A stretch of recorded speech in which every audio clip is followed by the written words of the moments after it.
Hello and welcome back to JEE Nuts. तो 22, 23 और 24 जनवरी तीनों ही जो दिनों के शिफ्ट थे वो अब कंक्लूड हो चुके हैं और आने वाले 28 और 29 जनवरी की शिफ्ट्स जेईई मेंस 2025 की बची हैं। तो 28, 29 वालों को क्या क्या एक्सपेक्ट करना चाहिए पेपर में, क्या क्या इंसाइट्स रहने वाले हैं, उसके लिए क्विकली बात कर लेते हैं। ऑल्सो जनवरी अटेम्प्ट का ओवरऑल जो बच्चे जिस्ट लेना चाहते हैं, जो बच्चे अप्रैल अटेम्प्ट की तैयारी स्टार्ट करना चाहते हैं, उस बारे में थोड़ी जानकारी की अप्रैल अटेम्प्ट पे कैसा पेपर आ सकता है, उसका एक मेजर जो रूट रहता है या बेस रहता है वो कहीं ना कहीं जनवरी अटेम्प्ट ही रहता है। तो दोनों के लिए वीडियो होने वाला है। फटाफट से अपन आज कोई फास्ट इंट्रो नहीं है, आज फास्ट बात करेंगे ताकि टू द पॉइंट वीडियो रखेंगे।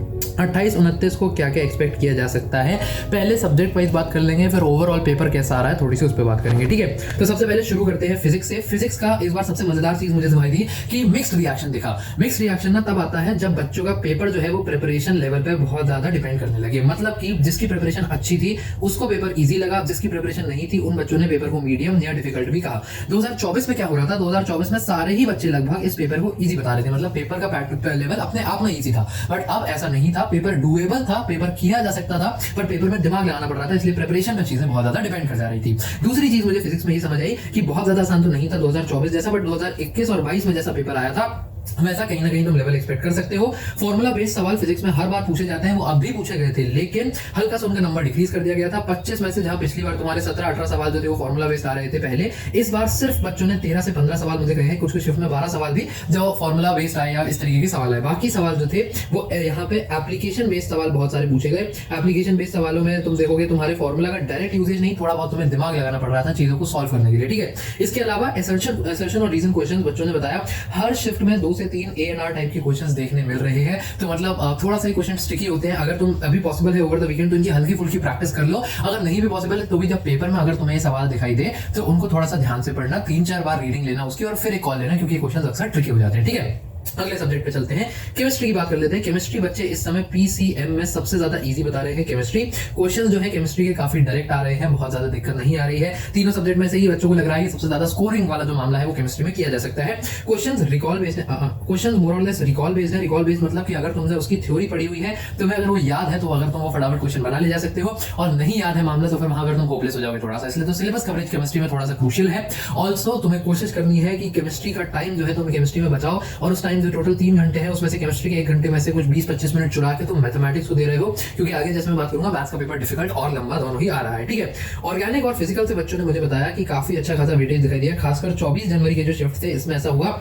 लेकिन मजे की बात यह है कि 23 जनवरी के शिफ्ट में कहीं ना कहीं इनऑर्गेनिक का वेटेज ज्यादा दिखाई दे गया, तो थोड़ा सा एम्बिगुअस कर दिया मामला, एकदम एक सेट पैटर्न यहाँ डिफाइन नहीं हुआ है जैसा फिजिक्स और मैथ्स में डिफाइंड है। तो इसका थोड़ा सा ध्यान रखना पड़ेगा, तो मैं हर सिचुएशन के लिए मेंटली प्रिपेयर रहना पड़ेगा। मैं ऐसी उम्मीद करके चल रहा हूँ कि तुम्हारी ऑर्गेनिक, फिजिकल और इनऑर्गेनिक तीनों की तैयारी बेहतरीन है। फिर भी मैं कहूंगा कि एक बार फिजिकल के जो इक्वेशन वगैरह है, खासकर जैसे नाउंस इक्वेशन है, दूसरी इक्वेशन है, उन सब पे अपनी पकड़ बना के चलो। ऑर्गेनिक के जो नेम रिएक्शन है उनको एक बार याद करके लो, और आइसोमेरिज्म का ऑर्गेनिक पे जो यूजेज आता है लास्ट में, ऑर्गेनिक के मेजर चैप्टर्स अल्कोहल, फिनॉल और इन सब के साथ, और आइसोमेरिज्म का जो यूज आ रहा है उस पर बहुत सारे सवाल दिखाई दे रहे हैं, ठीक है। तो उसकी भी थोड़ी सी प्रिपरेशन कहीं तुमने सॉल्व कराओ तो पढ़ देना, वैसे टाइम कम है तो मैं ये नहीं कहूंगा पूरा पढ़ लो, बट एक मेंटल आइडिया मिल जाता है ना कि इस तरीके के सवाल अपन एक्सपेक्ट कर सकते हैं, ठीक है।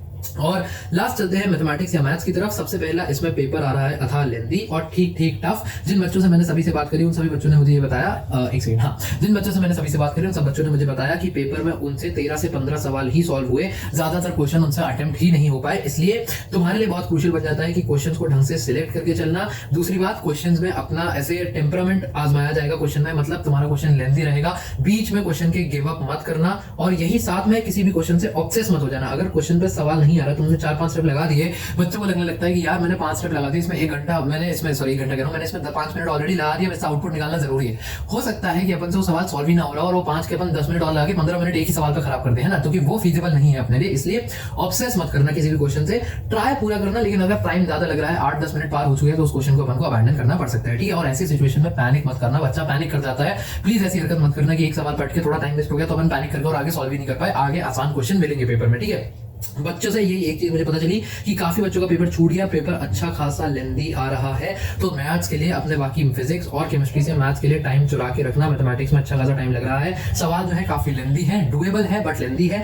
23 जनवरी का शिफ्ट 2 का जो पेपर आया था मैथ्स में वो भयंकर कठिन आ गया है, मतलब एकदम उसमें मैंने भी कुछ सवाल देखे तो नहीं बन रहे थे, मुझसे भी नहीं हुए वो सवाल देखे, मैं तो गूगल ही हो गया था एकदम। तो 23 जनवरी शिफ्ट 2 का पेपर डिफिकल्ट आया मैथमेटिक्स के मामले में। और कुछ जैसे 24 जनवरी का जो शिफ्ट 2 का पेपर था, ये बच्चों ने बताया कि थोड़ा आसान था, इसमें बच्चा 18 से 20 सवाल अटेम्प्ट ही करके करके आ गए। तो अब यही है, कहीं धूप है तो कहीं छांव है, बट मैथ्स का ओवरऑल ट्रेंड जो है वो अच्छा खासा डिफिकल्ट पेपर आ रहा है। ठीक है, ओवर अटेम्प्ट मत करना मैथमेटिक्स में। एक बच्चे गलती और करेंगे कि मैथमेटिक्स का पेपर ओवर अटेम्प्ट कर देंगे।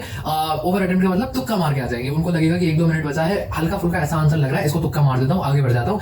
ऐसा मैथ्स में नहीं होता है। मैथ्स में पूरा सॉल्यूशन जब तक आ नहीं जाता तब तक तुम डेफिनेटली कुछ नहीं कह सकते। या एक तुम्हें कंप्लीट आइडिया हो जाए, तुम्हें ट्रस्ट है कि हाँ ये आंसर सही है, तब तक तुम कुछ नहीं कह सकते। इसलिए ऐसी गलती मत करना। जो सवाल तुम्हारे सिलेबस में जो तुमने ढंग से चैप्टर्स करे हैं, हाई वेटेज चैप्टर्स आइडेंटिफाई करे होंगे और कुछ अच्छे से प्रिपेयर करे होंगे, पहले उनके सवाल चुन लेना, उनके सवालों को सॉल्व करने की पहले कोशिश करना। ठीक है, अब फाइनल बात, पेपर का ओवरऑल पैटर्न और आगे क्या एक्सपेक्ट कर सकते हो उनके लिए भी। देखो, पेपर जो है कहीं ना कहीं पुराने पैटर्न्स पे ही लिखा हुआ आ रहा है। फिजिक्स किसी शिफ्ट में थोड़ी सी डिफिकल्ट आ जा रही है, तो बच्चे उसमें घबरा जा रहे हैं बहुत ज्यादा, क्योंकि फिजिक्स सब इजी एक्सपेक्ट करके चलते हैं, और फिजिक्स अगर फर्स्ट जाए तो अपने को नर्वसनेस होने लगती है कि अपने क्रूशियल मार्क्स चले गए।